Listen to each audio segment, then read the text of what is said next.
Bom, bom dia a todas e todos. É sempre um prazer a gente iniciar mais uma reunião do Departamento de Tocoginecologia e lembrando que essas reuniões elas ficam todas gravadas e ficam à disposição no YouTube do departamento, tá? Então elas podem ser revisitadas a qualquer momento por todos vocês.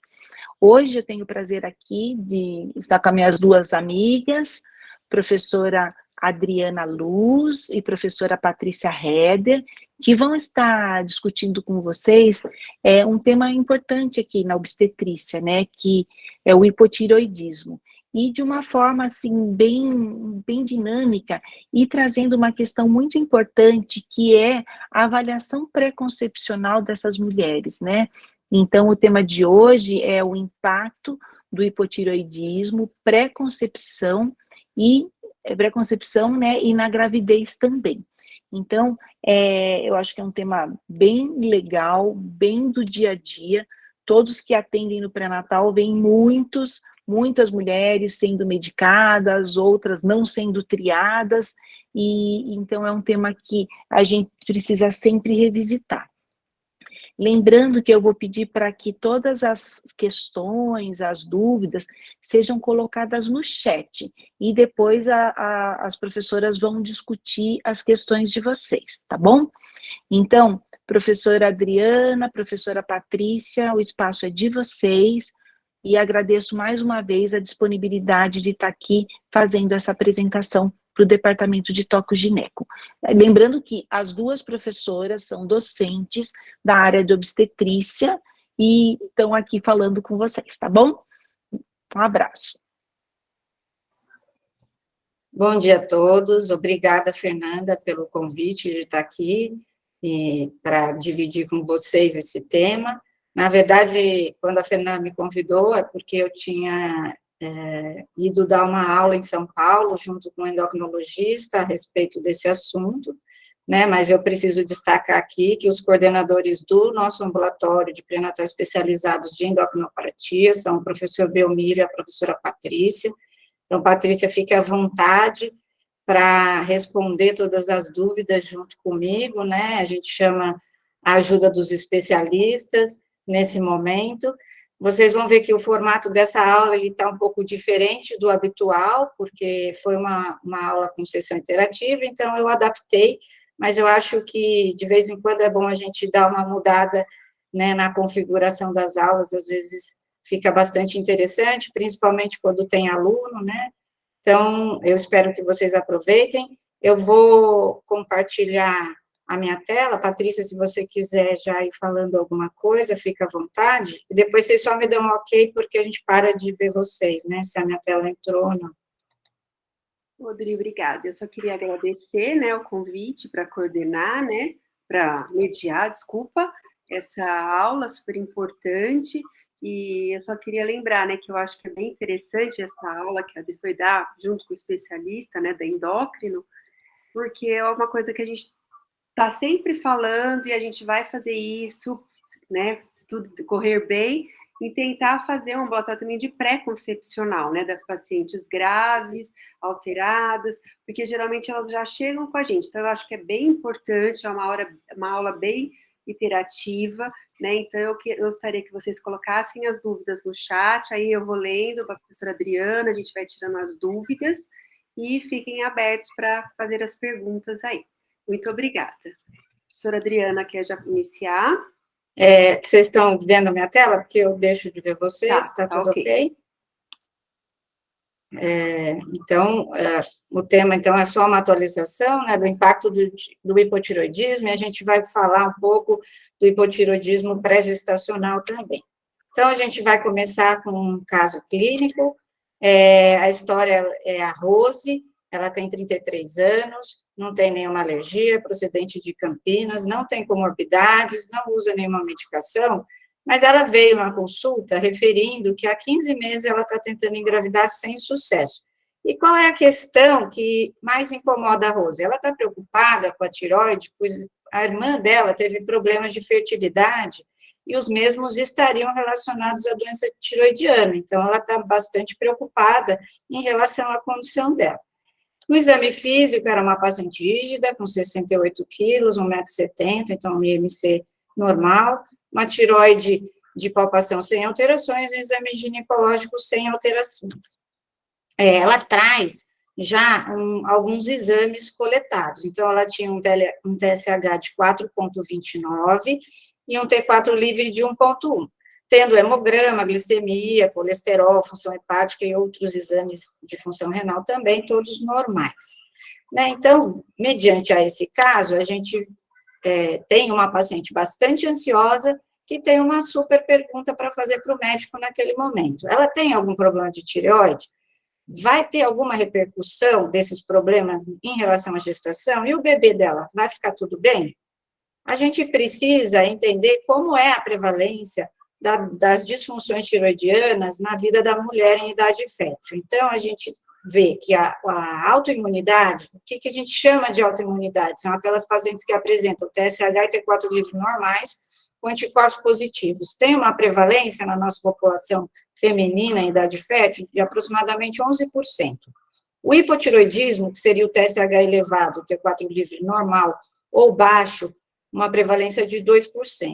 E a gente sabe que o hipotiroidismo tem um fator de risco bastante importante relacionado a essa autoimunidade, que são as pacientes que têm anticorpos, né, anti-TPO positivo.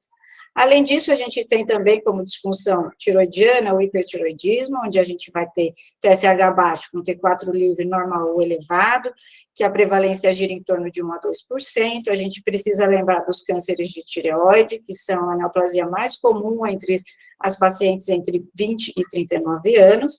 E, além disso, a tiroidite de Hashimoto e a doença de Graves, que vários estudos mostram uma prevalência de 40% nas mulheres que apresentam infertilidade. E como fica a prevalência dessas disfunções de tireoide na gestação?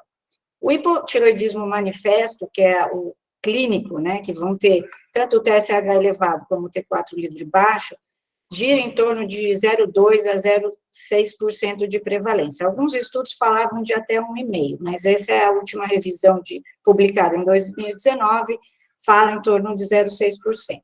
Já o hipotiroidismo subclínico, onde a gente vai ter o TSH elevado, mais o T4 livre normal, na gestação ele vai ter uma prevalência em torno de 3,5% a 18%, mas as definições sofrem várias grandes variações. Então, a gente fica com uma prevalência aí média alta até. E está muito associada a esse fator de risco da autoimunidade, né, para as mulheres com anti-TPO positivo. Para facilitar a visualização disso que eu falei, eu apresento aqui um quadrinho que mostra as disfunções e como fica o TSH e o T4 livre em cada uma delas.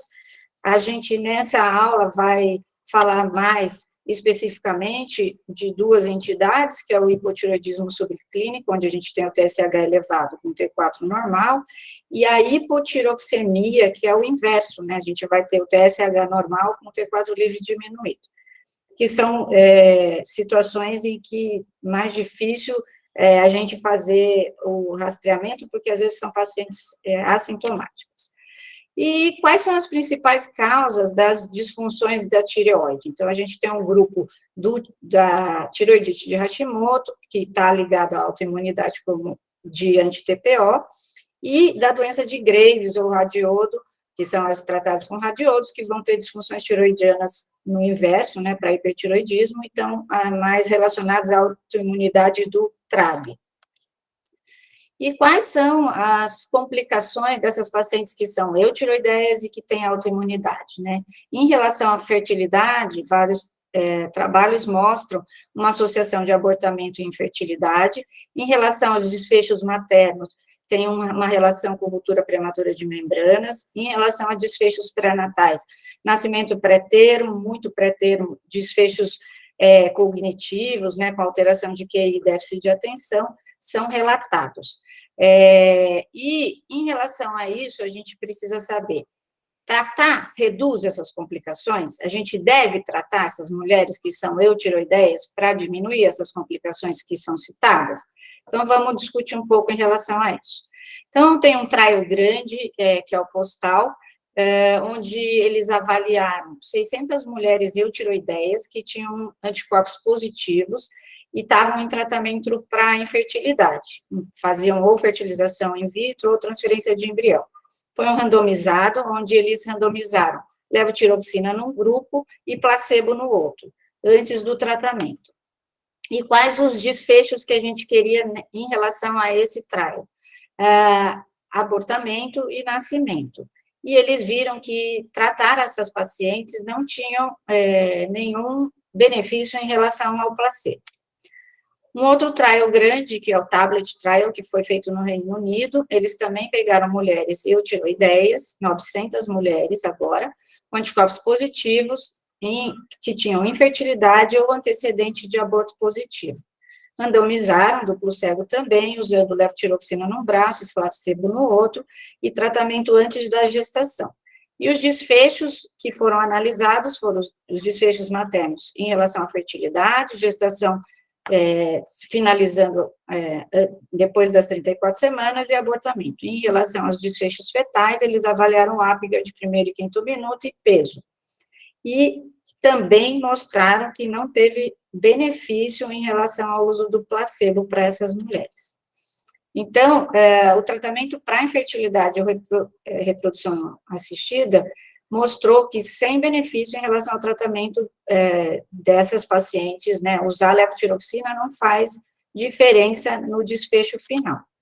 E os mecanismos mais prováveis que são relacionados a isso é que a autoimunidade, sim, parece levar a uma diminuição da reserva ovariana nos hormônios antimilerianos e na contagem dos folículos antrais, mas não se relaciona aos valores de TSH e sim aos anticorpos. Então, as pacientes que têm anticorpos positivos que são as mais problemáticas e não só as que são eutiroideias não vão ter repercussões em relação a isso. Então, o que eles deixaram de conclusão final? Que o tratamento para evitar complicações materno-fetais nas pacientes eutiroideias não tinha benefício.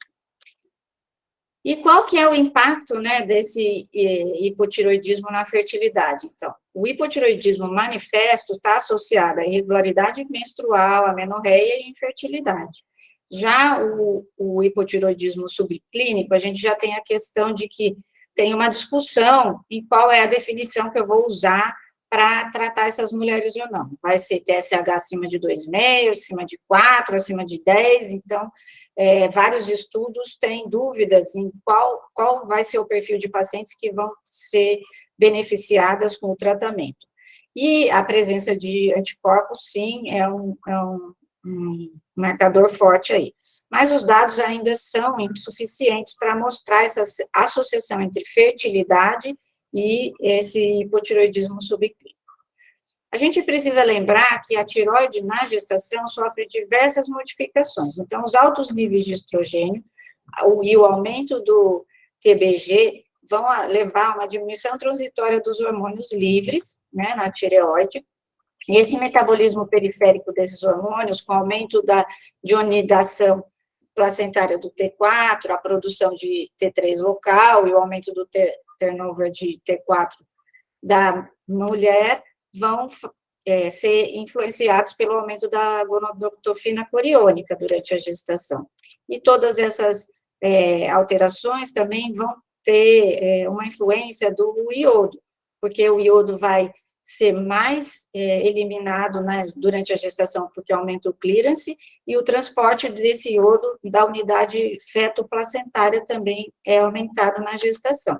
Então, com tudo isso, a gente vai ter uma estimulação da tireoide em si, e algumas mulheres podem até apresentar um discreto bócio, tá, durante a gestação. A tireoide e a gravidez, então, vão ter um impacto profundo, né, em cima dessa glândula e nas suas funções. Fisiologicamente, a gente vai ter, então, um aumento do tamanho da glândula de 10% a 40%, um aumento da produção de T3 e T4 em 50%, e um aumento da necessidade de iodo de 50%. A tireoide saudável, ela vai sofrer essas alterações de metabolismo, absorção de iodo e os parâmetros diferentes de TSH, e isso, às vezes, dá uma impressão de que a gente está tendo uma disfunção tiroidiana, mas é uma disfunção fisiológica. Então, as pacientes que são saudáveis, elas conseguem se adaptar a isso. E aí fica aquela grande pergunta e a grande questão que ainda a gente tem na literatura. A gente deve fazer screening universal ou deve se basear em fatores de risco para pedir função tiroidiana na gestação? Então, vários trials são realizados e tem várias publicações, né, inclusive da Organização Mundial de Saúde, em relação a isso. O que a gente puxa, né, foi uma publicação recente da Recomendações SOGESP, de 2019, mostrando que, de fato, as entidades não têm um consenso em relação a essa posição de rastreamento universal para todas as gestantes. Vejam que a Sociedade Brasileira de Endocrinologia, em 2013, se posicionou que o rastreamento deveria ser só para as pacientes de alto risco. A Sociedade Europeia de Tireoide já acha que o rastreamento devia ser universal. A COG, que é o Colégio Americano de Obstetrícia e Ginecologia, acha que o rastreamento devia ser só nas gestantes de alto risco. Já a Associação Americana de Tireoide, a maioria dos membros também acham que a gente só devia rastrear gestantes de alto risco.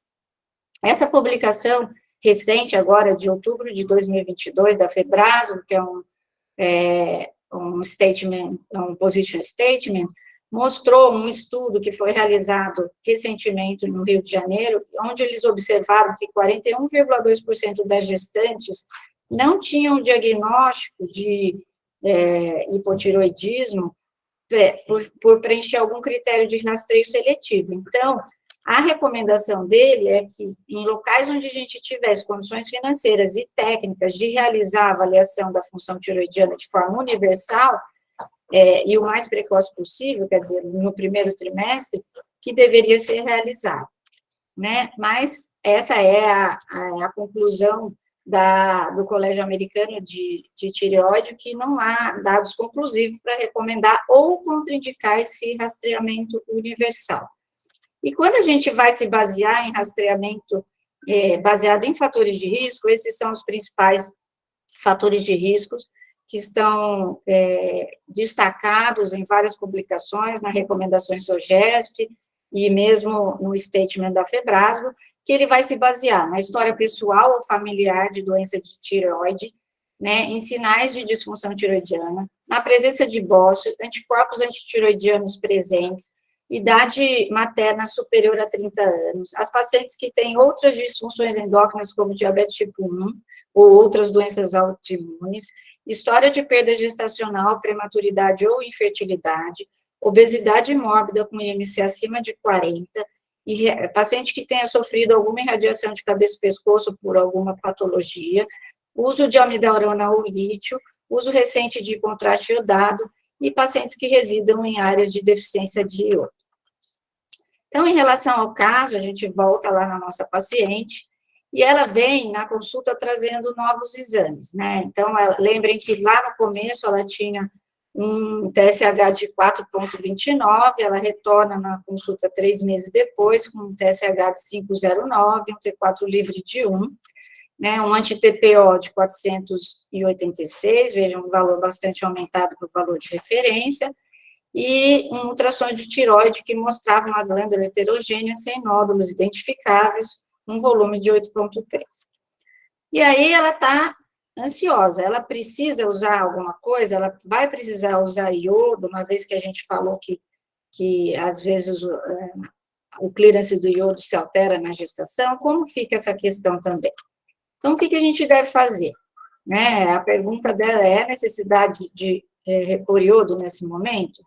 Então, aqui a gente vai falar sobre um pouquinho do iodo e a tireoide na gravidez. A necessidade de iodo é maior, porque eu já havia mostrado para vocês, então tem uma maior produção hormonal, né, de hormônio tiroidiano, uma excreção aumentada do iodo renal e uma necessidade fetal de iodo também. Então, as mulheres com ingestão e estoques adequados não têm dificuldade de se adaptar a essa fase da gestação. Então, nós vamos ter problema com as que vão ter déficit de alimentar. Essa aqui é um estudo que foi publicado em 2009, onde eles avaliaram a iodúria de 24 horas para ver o status do iodo dessas mulheres. e viram que a gente consideraria uma faixa adequada entre 150 e 240 de iodo, miligramas de iodo por litro, né, na concentração na urina. E, então, eles definiram que a recomendação diária de iodo deveria ser de 250 microgramas por dia, lembrando que algumas medicações, né, os disruptores endócrinos, que são à base de perclorato, podem também interferir nessa deficiência de iodo, mas que não existe uma indicação de realizar iodura de 24 horas para avaliação individual de cada paciente, para saber se ela vai ou não precisar usar iodo, e sim, isso aqui são dados utilizados em estudos, né? O que a gente tem também é que, levantando 6 estudos que foram realizados aqui no Brasil, a gente tem uma deficiência leve em São Paulo, capital, Ribeirão Preto e Salvador, e a maioria das pacientes apresentavam uma concentração de iodo adequada em São Paulo, Porto Alegre e Rio de Janeiro, mostrando uma deficiência de iodo em torno de 20% a 60%, né, uma variação bastante grande dentro das participantes desses estudos. E o que a deficiência de iodo na gravidez pode acarretar, né? A menor síntese dos hormônios tiroidianos pela mãe e pelo feto vai aumentar a produção de TSH. A deficiência severa do iodo, né, leva a efeitos adversos na função cognitiva das crianças, cretinismo, deficiência mental, surdez, rigidez motora, né, mutismo, a deficiência de atenção e hiperatividade e aumento na mortalidade perinatal. E é uma das principais causas tratáveis de deficiência intelectual no mundo, né, o cretinismo e essa deficiência por deficiência de iodo. Mas que o iodo não deve ser suplementado de rotina na gestação. A gente precisa lembrar de grupos específicos, que são as gestantes e lactantes desnutridas, as que são submetidas à cirurgia bariátrica. A gente tem uma população bastante grande agora no país engravidando pós-cirurgia bariátrica, então essas pacientes merecem essa suplementação de rotina. Não existem estudos descrevendo a relação de deficiência ou excesso de iodo com a infertilidade ainda. Então, por enquanto, a gente teria grupos específicos para fazer essa suplementação. E o que a gente deve fazer em relação às outras reposições, no nosso caso clínico, né? A relação do iodo a gente já comentou um pouco, e a gente precisa aumentar a necessidade de, né, repor a levotiroxina, se sim, que dose, qual é o alvo terapêutico para esse TSH, antes de engravidar para essa paciente, o que a gente sabe em relação a esses valores. Então, como a gente definir um TSH normal na gestação? A gente também vem tendo várias atualizações em relação a isso. Em 2011, o guideline da ATA, que é a Associação Americana de Tireoide, se baseava em referências do trimestre específico para poder avaliar a normalidade desse TSH. Então, eles dividiam em primeiro, segundo, terceiro trimestre, né, com esses valores apresentados aqui na tabela. E aí, em 2013, um consenso brasileiro de endócrino, né, definiu que esses parâmetros poderiam ser reavaliados, e que os primeiro, segundo, terceiro trimestre acabaram sofrendo uma discreta, principalmente o segundo e terceiro trimestre, um discreto aumento de 0,5 no limite superior da normalidade dessas dosagens. E o que fala o último guideline da ATA, né, que foi publicado em 2017? Ele fala que, quando possível, você deve usar as referências de trimestres específicos, né, que são os que eu apresentei anteriormente, mas que uma outra possibilidade seria a gente pegar e fazer uma redução nos limites de TSH quando as mulheres engravidam. Então, a gente diminuiria do limite inferior 0,4 e do limite superior 0,5. O que significa isso? Eu vou exemplificar aqui para vocês. Um TSH normal de uma mulher não gestante, ele varia de 0,5 a 4,5.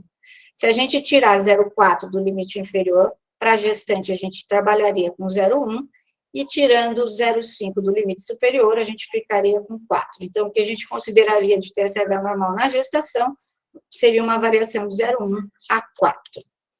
Baseado nisso, então, a gente vai fazer um fluxograma simples aqui para definir quais são as mulheres que devem ou não fazer as reposições. Então, se eu tenho numa gestante um TSH entre 0,1 e 2,5, não precisa de nenhuma investigação complementar.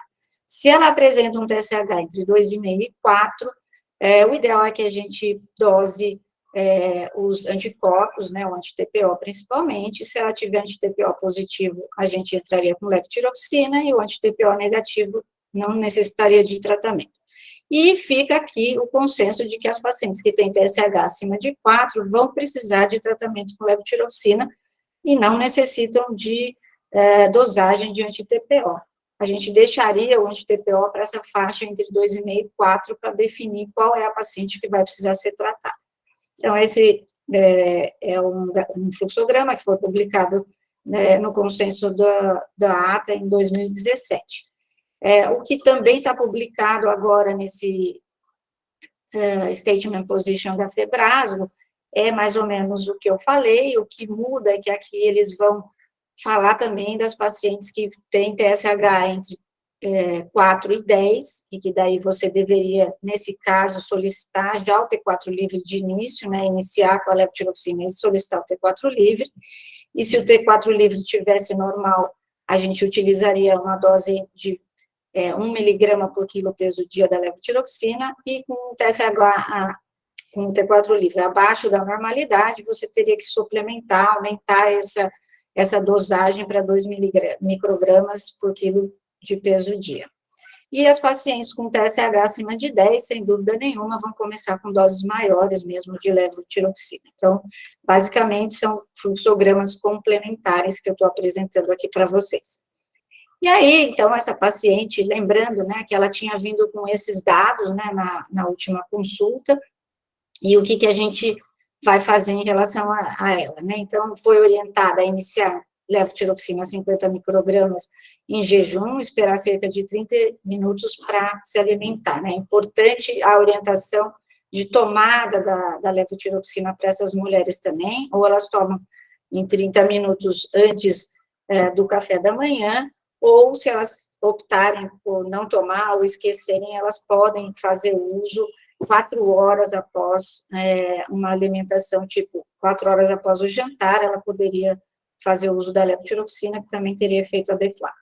Então, 2 meses depois, essa nossa paciente retorna ao consultório, trazendo um TSH de 1,09, um T4 livre de 1,42, dentro da normalidade, referindo que estava em uso de ácido fólico e citrato de clomifeno para favorecer a ovulação. Então, ela estava com a tireoide estável e estimulando para conseguir engravidar.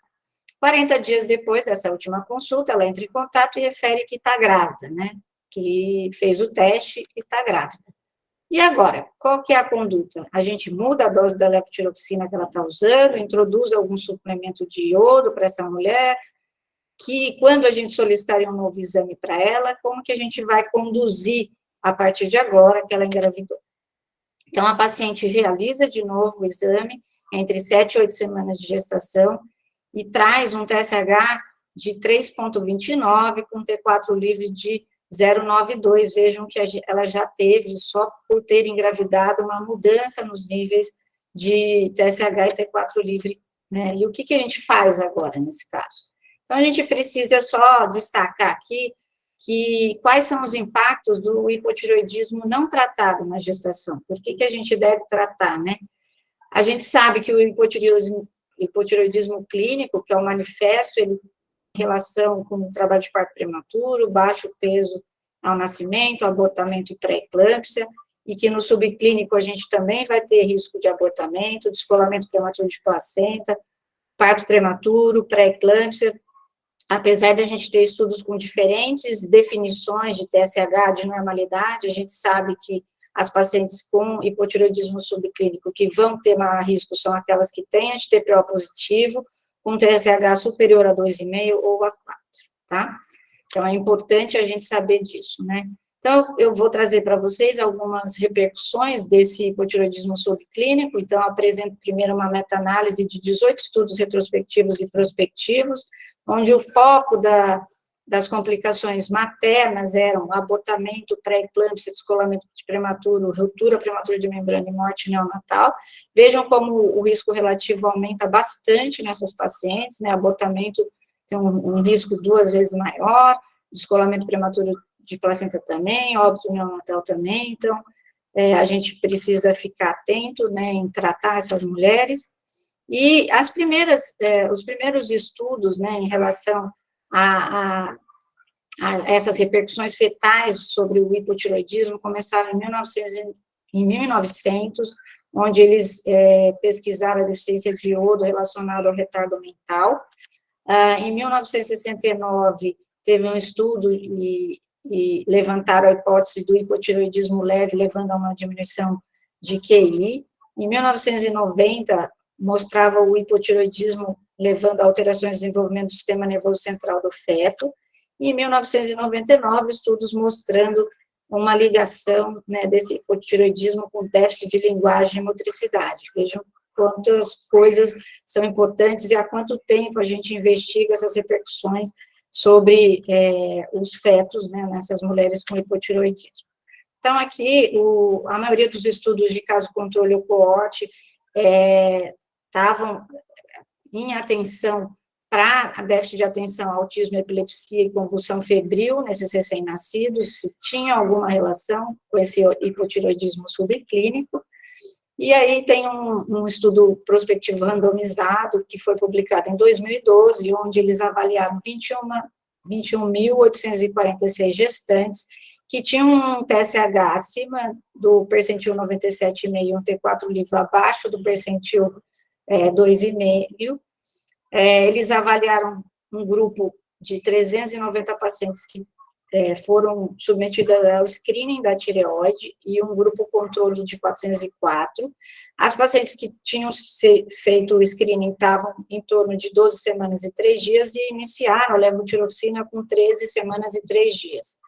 E avaliaram essas crianças até os 3 anos de idade e viram que não teve diferença em relação à parte cognitiva nos 2 grupos.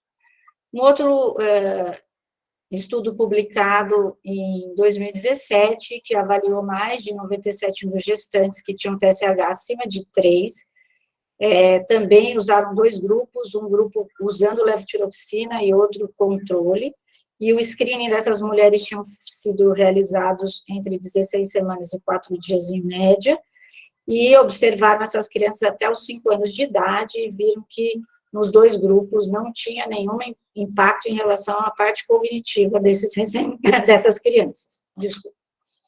Então, aqui, resumindo, esses 2 estudos, né, que eu apresentei, eles concluíram que não teve relação entre o tratamento e o desempenho cognitivo dessas crianças, mas que a introdução de medicação após o primeiro trimestre é uma grande perda de oportunidade para evitar outros desfechos. Né? Então, fica uma conclusão baseada no guideline da Associação de Tireoide Americana, que tinha como objetivo, né, de tratamento manter o TSH na metade inferior do intervalo para o trimestre ou abaixo de 2,5, que são aquelas 2 opções que eu falei, né, de classificação, que a levotiroxina não deve ser utilizada, né, em pacientes que têm TSH normal com T4 livre abaixo de 4 com anti-TPO negativo, elas não vão ter nenhum benefício de serem medicadas, e que, em maneira alguma, a gente deve fazer formulações de T4 e T3, né, porque a gente acaba interferindo na passagem do T4 para o sistema nervoso fetal. Então, sempre que a gente for fazer tratamento dessas mulheres, a gente deve tratar com levotiroxina. E como que fica, né, as orientações de tratamento do hipotireoidismo prévio à gestação para as pacientes no pós-parto, né, como que a gente vai fazer isso, né, no diagnóstico dessas mulheres que têm hipotireoidismo prévio. As orientações são manter esse TSH abaixo de 2,5, confirmada a gestação, a gente tem uma tendência sempre a aumentar a dosagem entre 20% e 30%, né, da dose da levotiroxina, que isso corresponderia praticamente a aumentar 2 comprimidos a mais na semana. Então, por exemplo, a paciente terça e quinta, ela dobra a dosagem do comprimido que ela está acostumada a tomar, isso já vai dar um aumento de 20% a 30% na dose.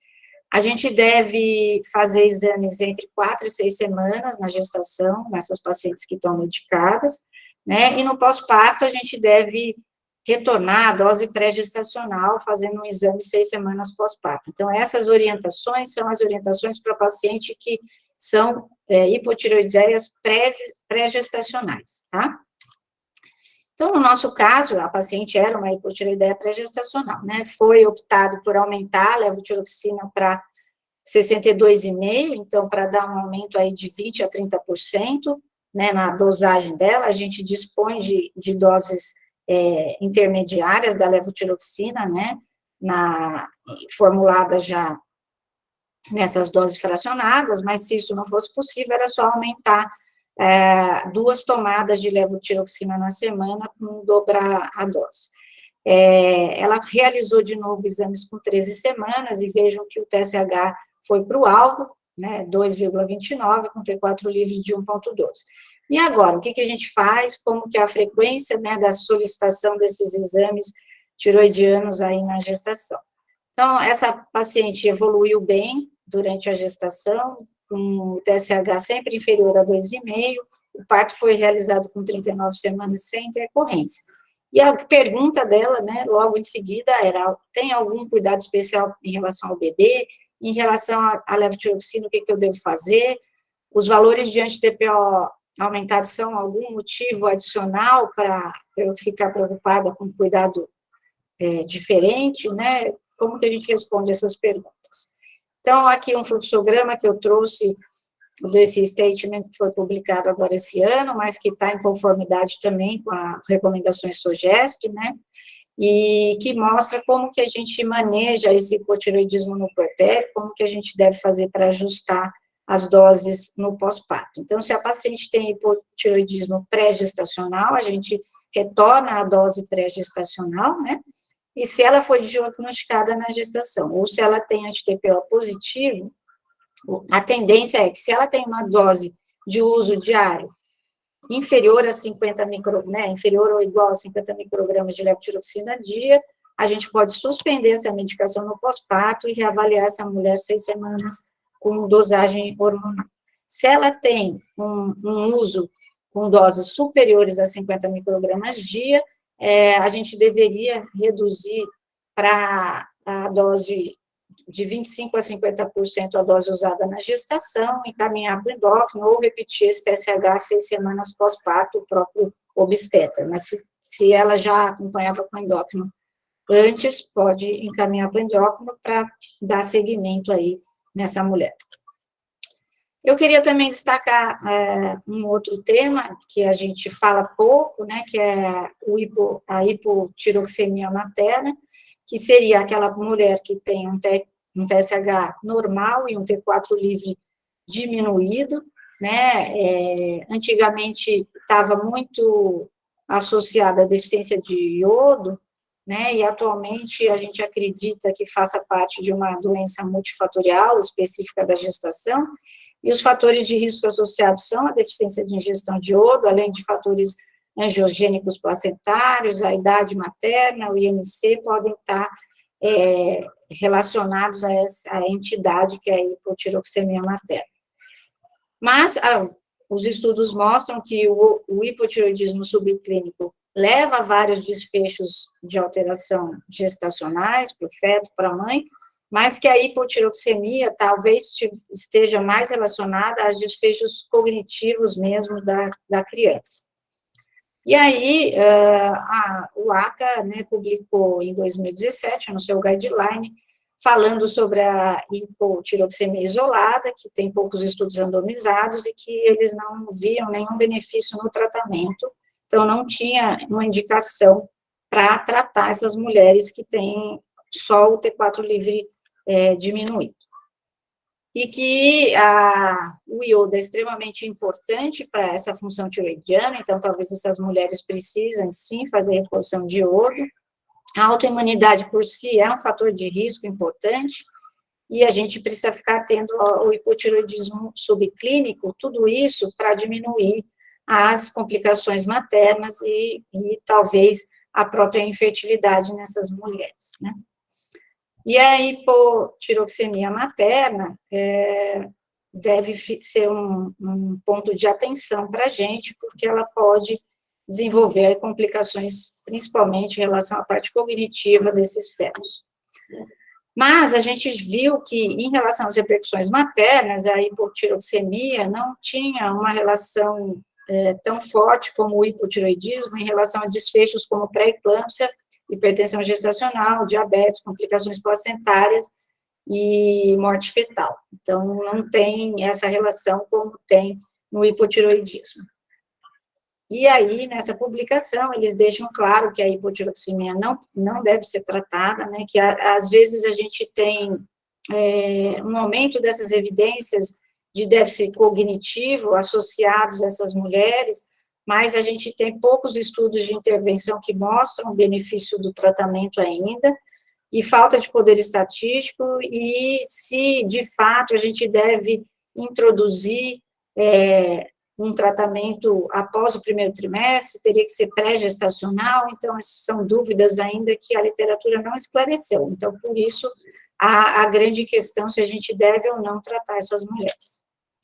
Lembrar que o tratamento em excesso também leva a riscos, então a gente tem aquela faixa de que as mulheres precisam ser tratadas e a gente deve manter o nível de T4 até um nível adequado, porque se a gente, e aí sim a gente vai ter benefício em relação aos desfechos maternos e fetais, mas também a gente não pode esquecer que se a gente fizer um tratamento excessivo, a gente pode piorar o desenvolvimento neurocognitivo, porque a gente vai interferir na produção tiroidiana desse feto intraútero ainda, e pode piorar a condição dele ao nascimento.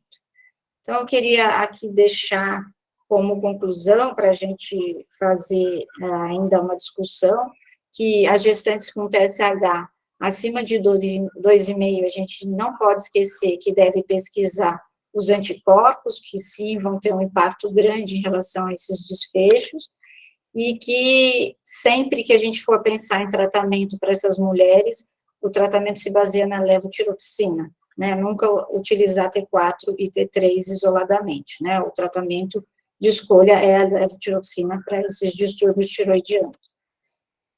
Deixar uma frase que eu achei bastante interessante, né, too much of a good thing is a bad thing, quer dizer, a gente sabe que a dosagem de uma droga, ela é muito tênue, e que se a gente exagerar, às vezes, aquilo que seria benéfico acaba se tornando um veneno, né, a gente nunca pode tirar isso da mente, e sempre saber dosar quando a gente deve evitar o supertratamento.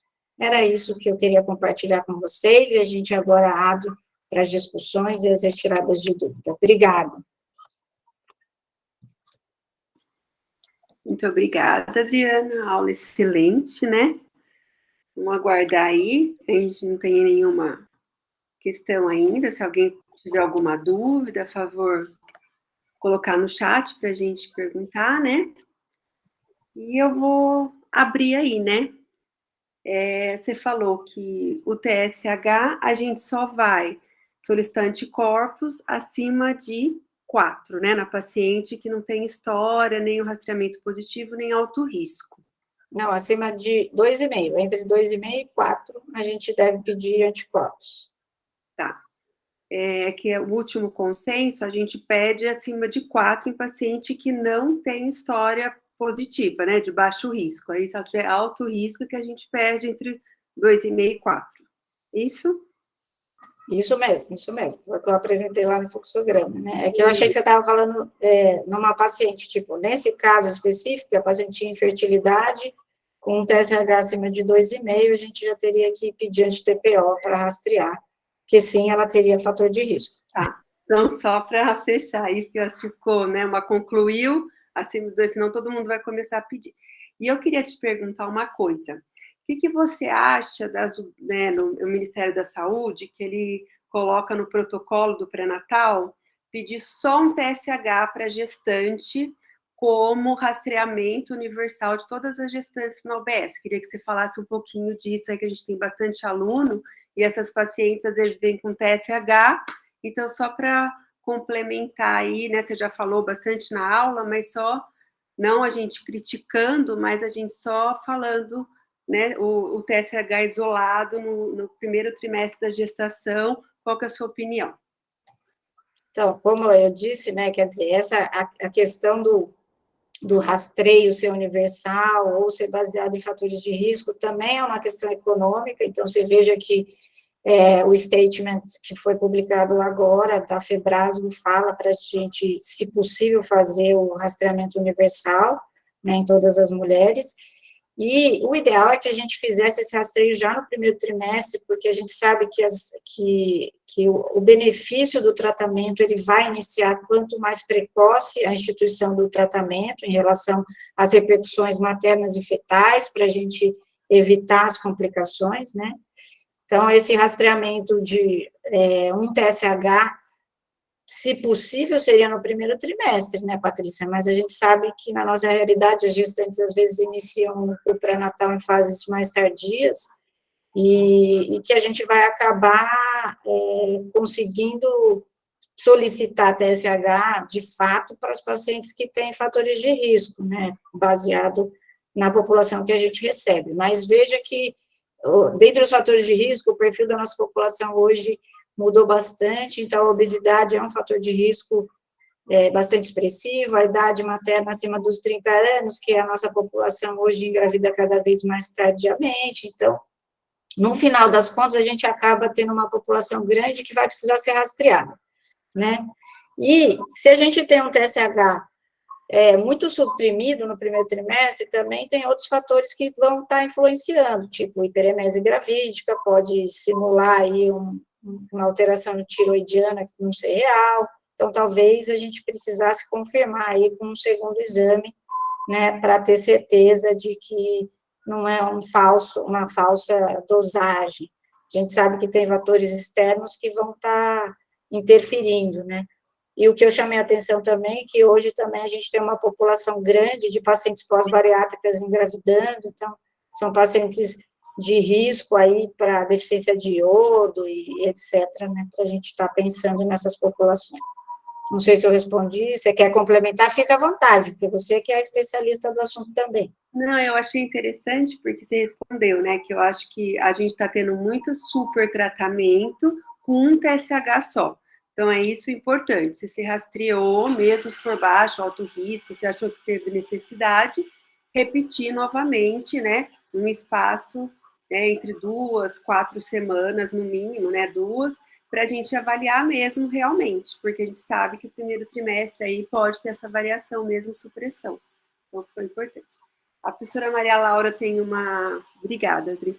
E a professora Maria Laura fez um questionamento aqui, eu vou ler o que ela colocou.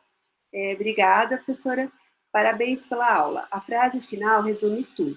Acho importante reforçar a importância de orientar a avaliação no pós-parto, para gestantes que foram tratadas na gestação. Você quer reforçar, Adri?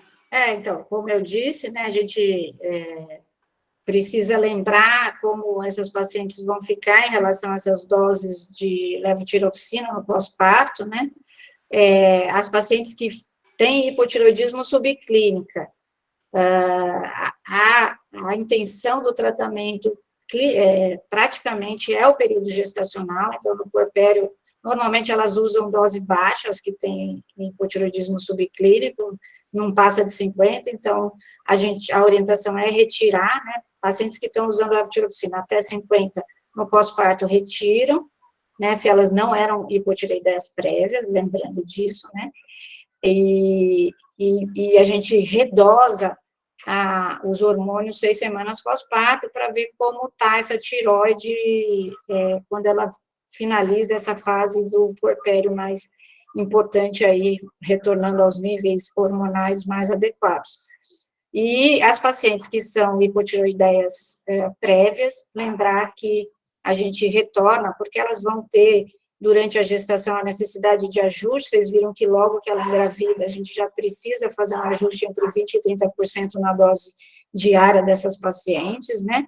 E, às vezes, ao longo da gestação, elas vão precisando de outros ajustes, por isso também é importante essas pacientes fazerem coleta de TSH e T4 livre mensais, para a gente poder estar ajustando essas dosagens, e elas vão, sim, fazer uma redução de 25% a 50% da dose já no puerpério imediato, né, ou retornar à dose pré-gestacional, quando elas finalizam a gestação, e também vão fazer o segmento de rotina 6 semanas pós-parto, com as dosagens da mesma maneira. E só lembrando, Dri, que agora nós estávamos discutindo esses dias numa mesa redonda, né, que às vezes também, principalmente a Sociedade Brasileira de Endocrinopatia, né, eles têm um pouco de receio de suspender 25 ou 50 miligramas de levotiroxina de repente, cessar no pós-parto, né? Então, cessar imediato, mesmo no subclínico. Porque eles partem do princípio que 25 não é tão uma dosagem baixa, porque se a gente lembrar, eles fazem 12,5 e às vezes eles fazem dias alternados para o desmame da levo. E para eles, assim, mesmo a hiperfunção da tireoide, né? Quando a mulher, ela tem o filho, lógico, vai reduzir, vai diminuir a hipervolemia, só que ela vai ter o estresse do recém-nascido, então não dormir, vai aumentar a vigília, né? Então tem que amamentar, então tem toda aquela. E pode ter também associado aí uma depressãozinha, alguma coisa. Então eles pedem, não para você, ou você vê essa paciente, tenha certeza que ela retorne, né, para você suspender, ou você pode fazer o desmame. Você reduz 25%, em 15 dias você reduz mais 25%, e aí depois você dosa novamente com 6 semanas. Porque a gente tem que lembrar que não é placentário o problema, não é igual o diabetes que libera hormônio que vai aumentar a resistência periférica à insulina. Então a gente tem que pensar na hiperfunção do órgão, mas tem que pensar na vigília da puérpera. Então por isso que cada caso é um caso. Então a gente às vezes pega na revisão pós-parto uma paciente que cessou 50 microgramas e ela está com depressão, não consegue dormir, só chora. E aí nós vamos ver, foi a suspensão, e realmente quando a gente dosa, ela está com T4 suprimido. Então, às vezes, a gente entra, desmama, porque também se você não dosar logo, isso é o endócrino que faz, por isso que eles estão contestando, e aí você também tem que retirar logo, né, fazer o desmame, porque senão ela vai fazer um hipertiroidismo iatrogênico. Então, a gente tem que associar isso. Então, tem que ver se você super medicou essa paciente ou não, né? Porque a gente não tem muito medo aí de aumentar mais a dose, mas tem que pensar que o puerpério, ela fica numa vigília constante aí. Então, a gente precisa do hormônio aumentado, né? Não, perfeito. Eu só trouxe o que está de literatura, né, mais atualizada, mas, sem dúvida, essas discussões são feitas em todos os congressos, nos bastidores, e a gente vai sentindo cada paciente como ela se comporta. Também acho, assim, é que dose de 25, normalmente a gente não tem tanto problema, mas 50, eu também, apesar de ter colocado na aula, eu também, às vezes, fico com receio, se não é melhor baixar para 25, reavaliar essa paciente, e depois, né, mas é o que está publicado. Está publicado é que a dose até 50 você poderia retirar. É que esse vai sair no novo consenso agora, no Guideline de 2023 da Sociedade Americana e no brasileiro. Então, eu só estou falando para as pessoas já depois não falar que a gente está, né? Não, sim. E a única coisa que eu queria só relembrar, né, que você falou bastante, do não tratamento para a infertilidade das pacientes com anticorpos positivos, mas T4, TSH normal, com levotiroxina, mas a gente sabe que tem vários estudos da reprodução assistida que com anticorpos positivos em paciente com aborto de repetição ou dificuldade de engravidar, às vezes eles usam dose baixa de corticoide com resultado positivo de gravidez. Então, às vezes, não trata com a levo, mas trata o anticorpo quando ele é elevado. Então, sabemos que tem esses estudos, né? Então, às vezes, não há o tratamento do hipotiroidismo, que ainda não teve a destruição da tireoide, mas o anticorpo é tão alto que atrapalha a ovulação ou a implantação embrionária, principalmente na reprodução assistida. E até a professora Lúcia aí, se ela quiser comentar. Pode falar. Lúcia está com a câmera, com o microfone fechado. Está fechado, professora. Queria primeiro parabenizar a Adriana pela excelente apresentação. Acho que a gente aprendeu muito sobre hipotireoidismo durante a gravidez, né? E queria só acrescentar que, falando um pouquinho da minha área, né, que a gente precisa lembrar também que as doenças tiroidianas, particularmente o hipotireoidismo, quando ela tem anti-TPO positiva, é uma das principais causas de insuficiência ovariana prematura, né, a antiga menopausa precoce.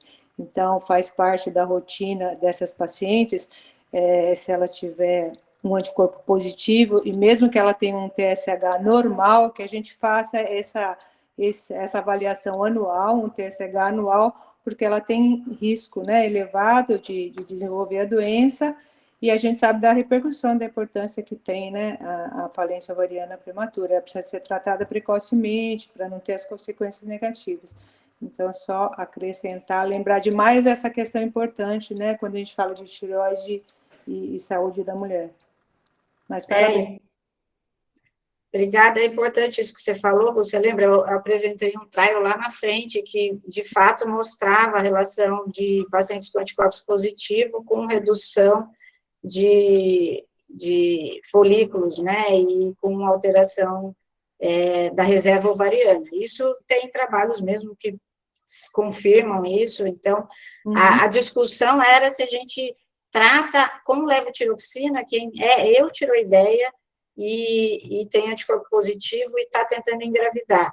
É lógico que os estudos mostram que não teve benefício, né, que o placebo ou quem estava usando teve o mesmo desfecho em relação ao que eles estavam investigando, que era abortamento, mas é o que a Patrícia falou, que existem outras terapêuticas para baixar esses anticorpos para melhorar a condição de gestar, melhorar a infertilidade nessas mulheres, né.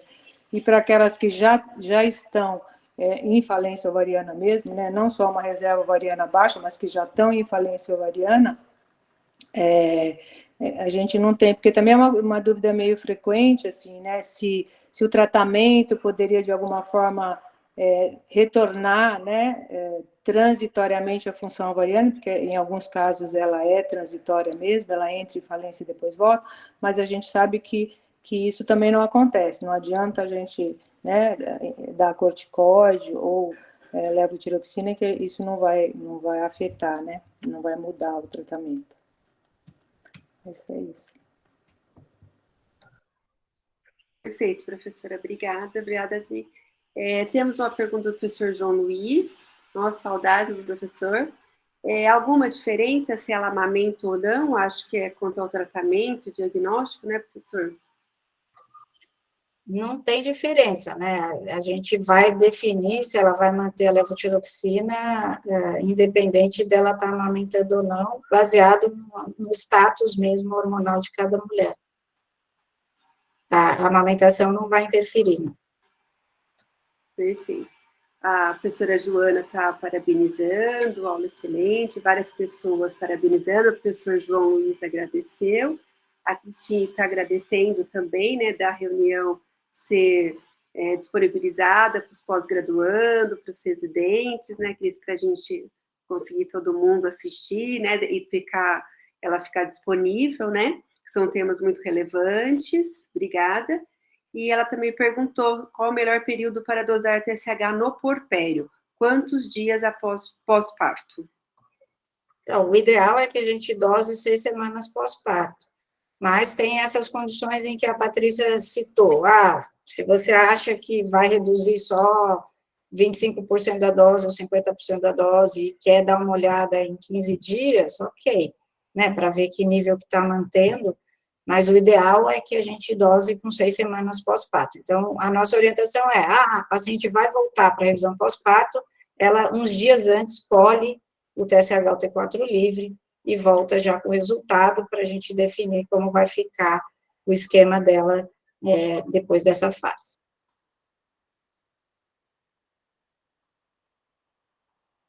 Perfeito. Ela agradeceu, né? Acho que respondeu. E a gente precisa pensar, né? Eu acho que a Adriana está de parabéns, eu acho que ela colocou bem a importância, né, da gente fazer o tratamento, o rastreamento, né? E o risco, porque a gente tem, às vezes, causa de OF sem causa aparente, então, assim, sem nenhum diagnóstico prévio, então a gente precisa rastrear essas pacientes, como diz a professora Lúcia, né, a gente trata da mulher em todas as fases, né, então a gente precisa ver essas pacientes com falência ovariana precoce, então a gente precisa avaliar essas pacientes, a gente vê que é um pouco subnotificados, ela só tem hipotiroidismo, né? E a gente precisa ficar em cima de vitalidade, avaliar essa paciente, porque, como diz a professora Adriana, ela tem risco de prematuridade, tem mais risco de pré-eclâmpsia, descolamento de placenta e óbito fetal. Então, assim, mesmo se ela consegue engravidar, ela tem que continuar, e ela reforça isso com o caso clínico durante toda a aula, né, das dúvidas dessa mulher, porque ela trouxe para a gente, mas mesmo se a mulher não trouxer, a gente precisa ficar atenta a essas dúvidas e sempre relacionar, né, e lembrando, como ela falou, que o iodo nessa paciente não precisa ser reposto se ela realmente se alimentar de sal iodado, né, e se comer frutos do mar. Agora, para aquela paciente que ela come outro tipo de sal, que não é o iodado, que a gente tem muita paciente hoje em dia, principalmente as veganas, ou um outro tipo aí de alimentação, ou paciente que não ingere frutos do mar, nunca ingeriram, não vai para a praia, aí a gente precisa, principalmente as pacientes que moram em montanha. Então, a gente precisa repor o iodo e ficar atento. E lembrar, como a professora Adriana falou, né, que a dosagem do iodo é muito característico, né? Porque na gestante vai depender da hipervolemia urinária, ele não tem um valor de referência tão fidedigno, então é melhor a gente avaliar com a ingesta do iodo e manter a dosagem de T4 TSH, como é mais fácil, menos custoso tanto para o convênio, para a rede privada como a rede pública, então a gente, e para particular, então a gente precisa, tem exames muito mais fáceis e muito mais, né, um ultrassom de tireoide, se você tiver dúvida de um aumento, né, global da tireoide aí, então a gente tem que avaliar tudo isso. E só lembrar também de pacientes com depressão pós-parto, sem antecedente anterior, a gente também tem que dosar e rastrear a tireoide no porpério, tá? Porque às vezes a paciente faz uma tireoidite no porpério tardio ou imediato e pode ser relacionado a autoanticorpos. Professora Adriana, todo mundo aqui está parabenizando, agradecendo a sua aula, que foi uma ótima, excelente explanação, e quando ela me mostrou a aula, que ia ser, né, com o caso clínico, com as explicações, eu achei super interessante, porque eu acho que é bem ilustrativo isso, eu acho que é isso que a gente quer saber cada vez mais, né, porque traz para a realidade do dia a dia. Parabéns. Alguém tem mais alguma dúvida, algum questionamento para a professora Adriana? Então, professora Adriana, vamos pedir... Você quer falar mais alguma coisa ou você depois encerra? Primeiro o Caio coloca para a gente a aula da semana que vem, porque a professora Fernanda teve que sair. O que você acha? Não, eu falo, daí o Caio coloca a aula final. Então, agradecer mais uma vez esse espaço para a gente estar debatendo um tema tão importante, né, Patrícia, que é o hipotireoidismo, não só na gestação, mas na idade fértil.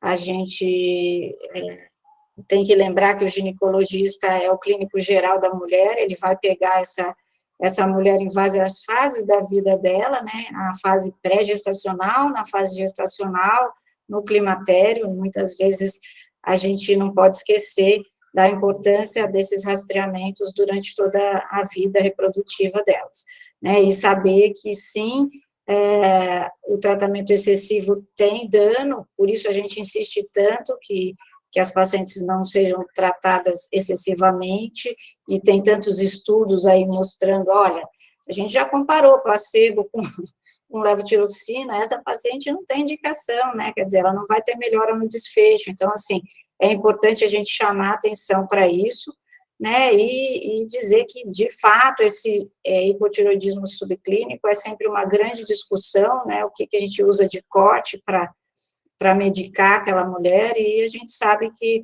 o anticorpo tem um papel bastante importante nessas decisões, então, não esquecer que as pacientes que estão abaixo de 4, entre 2,5 e 4, que tem fator de risco, precisam ter dosagem de anticorpos também, né, para a gente definir a conduta.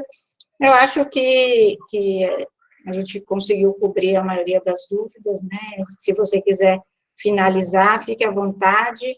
A Patrícia, que junto com o professor Belmiro, coordena o ambulatório de endocrinopatias, né, então eu dou a voz para o especialista aí.